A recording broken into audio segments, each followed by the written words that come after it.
cuestión epistemológica que no voy a abordar ahora. Lo cierto es que en su pragmática, entre otras muchas cosas, en forma legitimada, es una de las varias manifestaciones del poder dentro de una formación social. Y en una paradoja que sugiere probablemente diversas posibilidades de comprensión, constituye a su vez para el imaginario colectivo una suerte de defensa frente a cualquier tipo de desbordes que puedan incurrir cualquiera de las otras multiformas de ese fenómeno al que hemos caracterizado como poder.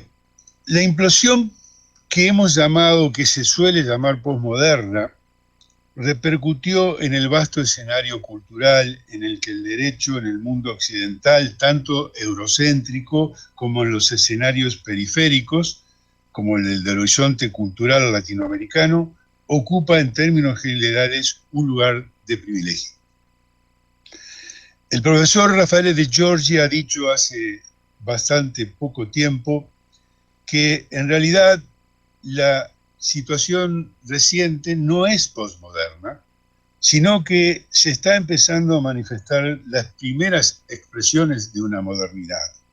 Esto es posible porque han tenido lugar estas materializaciones, razón y humanidad, que han sido las referencias del pensamiento que se ha hecho posible la construcción de un concepto, de una conceptualidad típica y exclusiva del derecho moderno, de la política moderna y de la economía moderna. O sea, no por ello, aún consideremos que estamos en una posmodernidad o en una modernidad tardía, como dice de alguna manera Raffaele, no podemos dejar de decir que hoy se vive un momento histórico que es invasivo, peculiar, con una condición altamente expansiva que se ha apuntado, y es también, como se dijo, y a no olvidarlo, una fase de la última revolución, re-evolución capitalista, que con una algarabía globalizadora y usando profusos canales de comunicación, trajo consigo, además de fuertes criterios de incidencia transnacional en la distribución económica y relegamiento expreso de la subjetividad en todos los aspectos posibles. Otros aspectos también inesperados, como habremos de ver en este texto. Sabemos que Ulrich Beck calificó la globalización y distinguió tres conceptos claves como son globalidad, globalización y globalismo. No voy a aludir a ese aspecto, pero sí me interesa poner énfasis en esto, es decir, particularmente en la ideología que él llama del globalismo, es decir, del globalismo, según la cual el mercado mundial desaloja o sustituye el quehacer político. Es decir, la ideología del dominio del mercado mundial es la ideología del liberalismo que procede de manera monocausal, de manera economicista y reduce la dimensión de la globalización a la dimensión económica. Profesor Luis, permiso. Sí. La traductora ha pedido para hablar un poco más despacio, si correcto. posible. Lo haremos. Gracias, gracias. En realidad, si puedes pausar entre las frases, porque ahí terminan las frases, yo sigo así, no directamente así, yo se pierde. Perfecto. Gracias. Lo que estaba tratando era de no excederme del tiempo, entonces iba a pedir. Bueno, de tal manera entonces entiendo que hubo una alteración de la relación sociedad internacional, Estado nacional. Esa alteración repercute en lo más profundo de la dinámica intraestatal, dificultando en forma grosera los procesos naturales de integración social, los procesos culturales propios de las identidades nacionales, y conlleva un debilitamiento progresivo de la actividad mediadora y política del Estado. y repercute además sustancialmente en el debilitamiento de la inversión productiva en pos de una inversión financiera, cuyos designios y enclaves muchas veces nos son absolutamente desconocidos. Tras una aparente racionalidad, aparece una deshumanización creciente y con ello un elevado número de problemas pragmáticos en el ámbito del escenario social de los países latinoamericanos, que son normalmente periféricos a los centros constitutivos del eje global dominante. Hay dos aspectos que quiero destacar, que han afectado directamente e impactado al derecho. El profesor brasileño Dodrin Schwartz señala aspectos imbricados en lo que él denomina el posmodernismo cultural, particularmente el literario, de los cuales surgen dos derivaciones consecuenciales que se concretan en dos variables: la falta de certeza y la policontextualidad. De esta manera, siguiendo ese hilo de razonamiento, podemos decir que la falta de certeza en relación al derecho se traduce básicamente en una pluralidad de perspectivas constituidas que afectan al derecho, que, como diría Luhmann, resultan de la interacción entre los distintos sistemas y subsistemas diferenciados que forman el sistema social en su conjunto y su respectivo entorno, y que culminan afectando el nivel predominantemente pragmático de la praxis jurídica. Esta característica de la falta de certeza de lo jurídico en parte es producto de la pérdida de estabilidad promovida como herencia de la modernidad y de la implosión de este posmodernismo o de esta modernidad tardía, como dice Raffaele, y en parte lo es también en función de una condición autopoiética inmediata del propio subsistema jurídico diferenciado, concepto que, como sabemos, capitaliza la teoría de los sistemas sociales de Luhmann. Las operaciones del sistema son las comunicaciones, son operaciones claves que se reproducen en base a otras comunicaciones, reproduciendo de esta manera la unidad misma del sistema respectivo. Y en términos de Luhmann, todos los sistemas autopoiéticos se caracterizan por la clausura operativa. Esta clausura es la base de la autonomía del sistema en cuestión y permite distinguirlo de su entorno, con el que naturalmente mantiene relaciones fluidas. ¿Por qué digo esto? Pues porque la falta de certeza de lo jurídico en parte deriva de una respuesta autopoiética del subsistema jurídico diferenciado como una consecuencia comunicacional, reactiva, inmediata, derivada en lo que aquí concierne de la incidencia de esa perspectiva de la visión de la revolución capitalista moderna, que al decir de Di Giorgi impactara fuertemente en el sistema social general y que por rebote también afecta al sistema diferenciado del derecho. Esta incidencia tuvo también una repercusión inmediata e insoslayable en el marco discursivo del derecho, hipotecó la rigurosidad de la textualidad jurídica en función de la comunicabilidad, como dice Tauner. Por su parte, la otra variable a la que aludiera, que está también relacionada con la primera, esto es la policontextualidad, debe ser comprendida en forma polivalente y repercute, como puede inferirse, en el sistema de fuentes del derecho.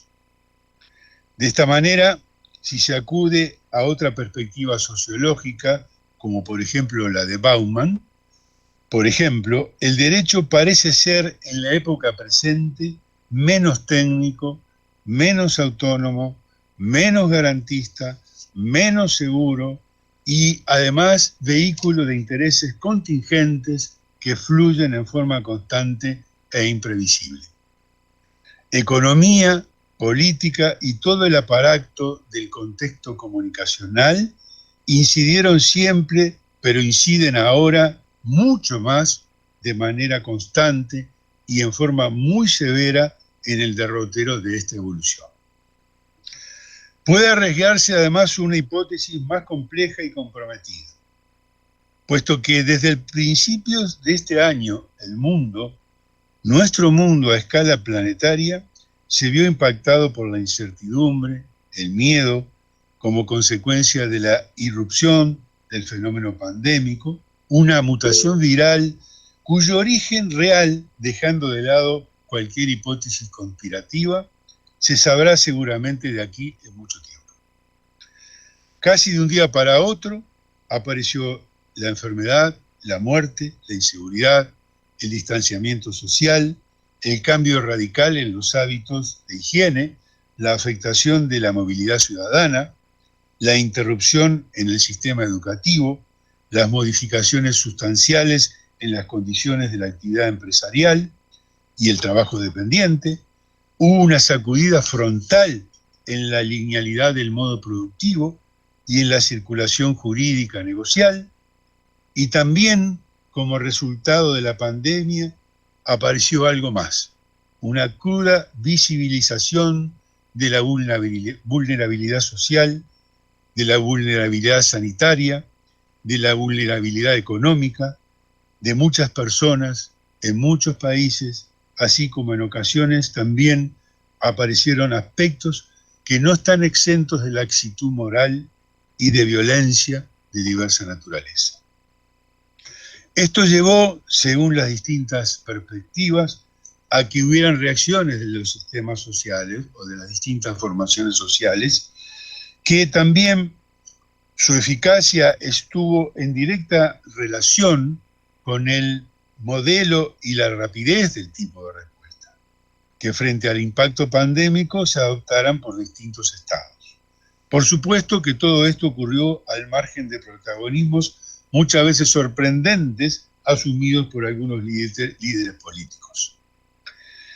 Lo cierto que es que en mi país el gobierno que recién entraba actuó en forma rápida, eso es notorio, y además también se instaló un importante sistema de comunicación de la irrupción pandémica. Hubo una capacidad importante de respuesta social que acató las directivas específicas de las autoridades sanitarias, pero también es bueno decir que el gobierno que entró encontró un sistema de salud funcionando en forma absolutamente adecuada y eficiente, lo que posibilitó de alguna manera que el tema fuera de alguna forma mitigado y controlado adecuadamente. Pero apareció un tema que me interesa resaltar.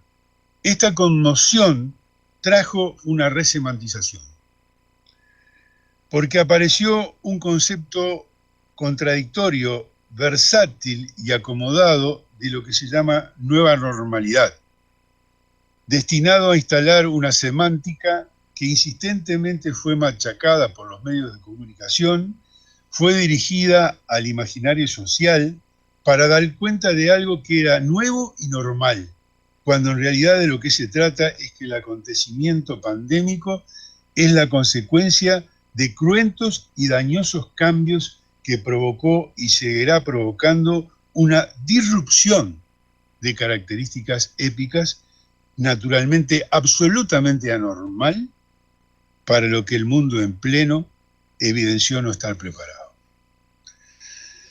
En el mismo sentido también, casi enseguida apareció otra semántica nueva, que es la idea de, en términos de epifanía, de lo que se llamó el vaticinio del día después, que a ciencia cierta fue una situación que resulta absolutamente impredecible, puesto que nunca sabemos cuándo será este día después. Quiere decir que frente a todo esto podría formularse la siguiente pregunta.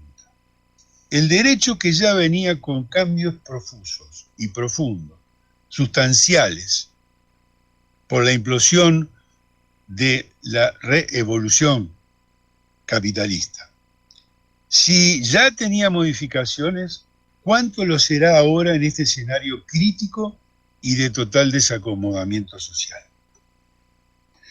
Instalados en este contradictorio marco social vigente, lo que resulta evidente y surge bajo una mirada inmediata es la inicial estupefacción del sistema social, tanto en sus aspectos subjetivos, materiales, comunicacionales e instrumentales, en donde lo jurídico solo es un enclave subsistémico parcial y diferenciado del sistema general social. Es claro que un sistema estupefacto tiende en lo inmediato, en forma espontánea, a reaccionar con los restos salvados de lo que quedó de la emergencia de la catástrofe, de la crisis, en procura de reamoldar o reacondicionar los contenidos. En ese trance de reacción sistémica, si se buscan comprensiones, solo se puede hacer en base a una respuesta autopoética, si bien adecuada, solo resulta ser esta una perspectiva, una forma de actitud que es prudente respecto de lo que aún se encuentra en curso, e implicado en cambios vertiginosos, constantes, acomodamientos sociales de inusitada rapidez y sobre todo con el marco persistente de una clara incertidumbre instalada como un signo absolutamente prevalente. El derecho, desde la irrupción de esta supuesta nueva racionalidad, se produjo movilizaciones muy profundas en varios aspectos y muchas de ellas en el acontecimiento pragmático del artefacto jurídico. Entonces, vistas así las cosas, podemos ahora enfrentarnos a una pregunta más concreta, y que es la siguiente. Entre influjos posmodernos o de modernidad tardía, entre autopoiesis, invasiones líquidas, emergencias pandémicas, ¿cuál es la mirada posible para un abordaje del derecho que pueda garantizar, aunque sea en parte, en una mínima parte, que no se transforme esto en algo dramáticamente opaco? Es un momento de riesgo, y todos sabemos que el riesgo se refiere a la posibilidad de daños futuros debido a decisiones particulares que se tomen en el presente, ya que éstas condicionan lo que acontece en el futuro, lo que acontecerá en el futuro, aunque no se sepa qué es lo que va a acontecer. Es decir, deben ser tomadas decisiones con una conciencia suficiente sin tener una conciencia suficiente de lo que va a suceder. Y el riesgo, precisamente, es connatural a lo social, pues es una de las formas en que la sociedad controla su renovación. Yo tengo dos tesis que voy a proyectar, para ir acomodando ya el fin de la disertación, para tratar de ver cómo podemos visualizar esta situación tan aguda de crisis. Estamos en un escenario de riesgosa sinuosidad que se pretende ahormar bajo esa categoría semántica que no está exenta de soberbia y a la que hemos denominado esa nueva normalidad, cuando vemos que no hay nada de nuevo, hay mucho nuevo, pero nada de normal. Es decir, ¿cuál podría ser una respuesta acerca de cómo acompañar la particularidad de un derecho que asoma?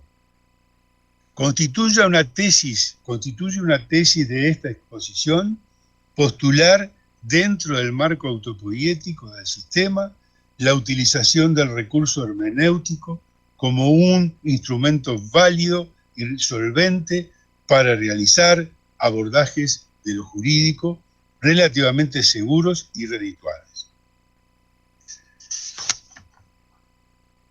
En términos de Honest, por ejemplo, que también se propone esto, él postula un carácter abierto, hermenéutico y procedimental para el derecho, para lo cual debe requerirse además, como se sostiene en este texto, un intenso estudio de los niveles de comunicación, una profundización de una perspectiva semiológica y lingüística que involucre a todo el artefacto jurídico para su mejor comprensión, así como un análisis dedicado y específico de los sectores de la realidad sociopolítica que se relacionan con el mismo, todo amparado en la búsqueda permanente de una confluencia interdisciplinaria.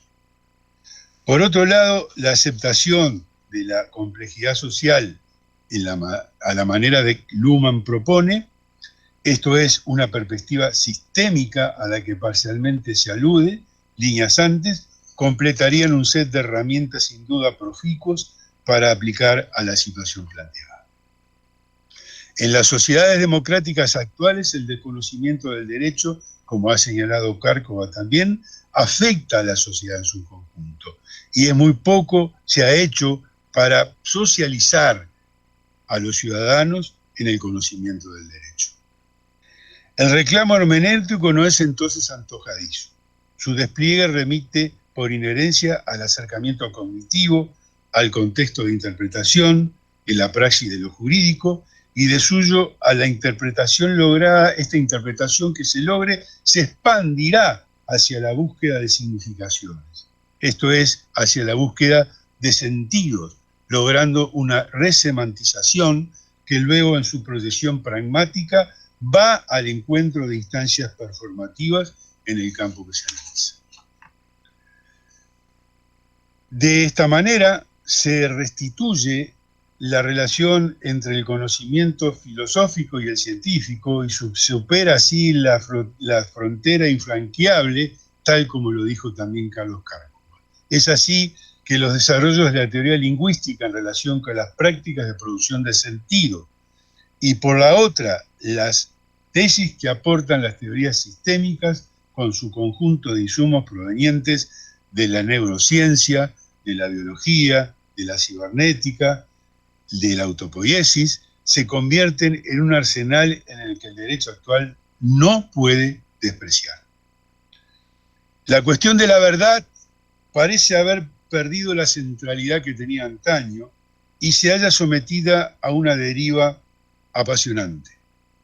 Por ende, la perspectiva hermenéutica, en cuyo centro emerge la verdad, pero ya no en sentido ontológico, sino tan solo como una verosimilitud, esto es, como algo probablemente verdadero, resulta un concepto clave en el concepto de lo jurídico, en donde toma especial relevancia el sentido de la matriz narrativa del discurso, tal como se aporta a partir de las teorías narrativistas que supo encabezar el recordado profesor José Calvo González.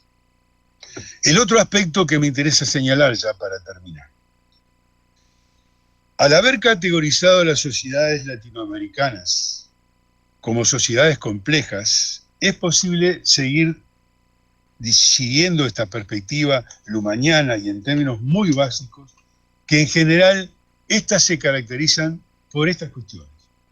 Una diferenciación funcional entre los sistemas y sus sistemas parciales que las componen, que espontáneamente apuntan a su autonomización y hacen valer su capacidad reproductiva y autopoética. Segundo, una radical división del trabajo pautada por una creciente especialización y capitalización del conocimiento que opera solo en manos de determinados sujetos y de determinados grupos sociales. En tercer lugar, una diversificación económica siempre sujeta a las turbulencias globales que impactan de manera peculiar en el continente y cuyo efecto se traduce en notorias inequidades.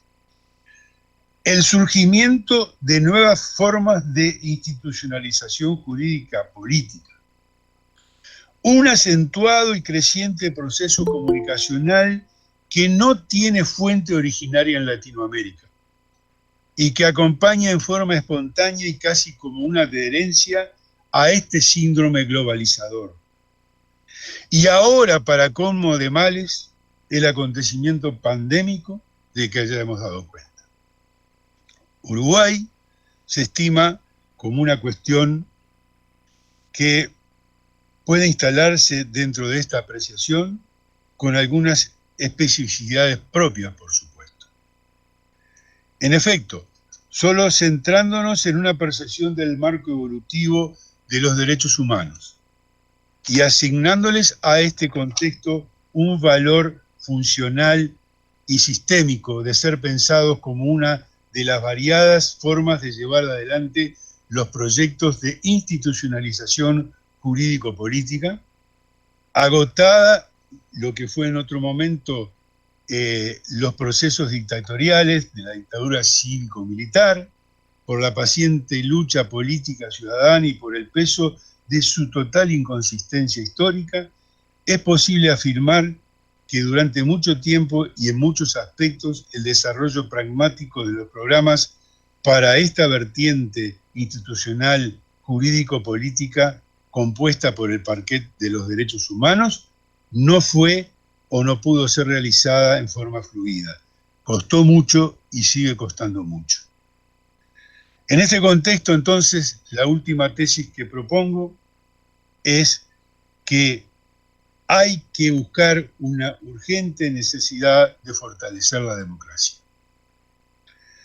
El fortalecimiento de la democracia debe tener en cuenta, bajo la impronta del reconocimiento, el rol social que juega el derecho en el marco del modelo aplicable a las democracias latinoamericanas contemporáneas, depende de una relación de poder, es decir, de una relación de fuerzas en el marco del conflicto social, tal como dijera el profesor Cárcova.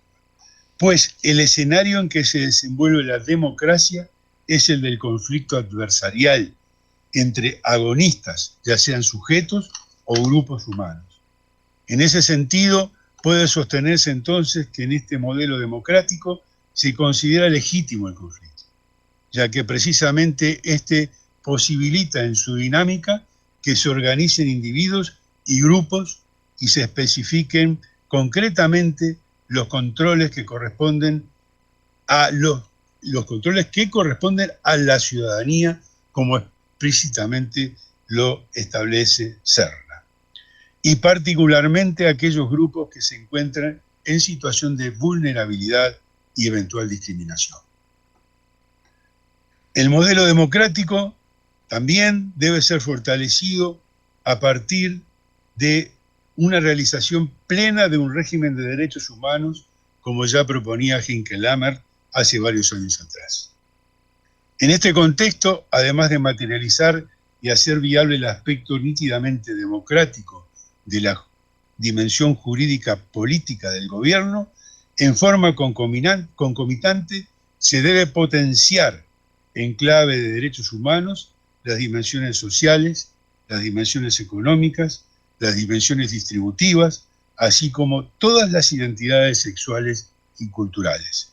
Y por otro lado, ecológicas también, en el marco de las mejores condiciones y posibilidades, implementando políticas públicas necesarias para ello. Y finalmente, y con esto termino, el modelo democrático pensado para las democracias latinoamericanas debe ser claramente un ámbito de reconocimiento absoluto del pluralismo y de la heterogeneidad. En el más amplio sentido que pueda ser comprendido, y esto dicho con un énfasis que me permito especificar, sin ningún tipo de exclusiones. De la toma de estas posibles decisiones en sentido de riesgo, estoy seguro que depende la suerte del futuro de nuestro continente. Muchas gracias, muito obrigado.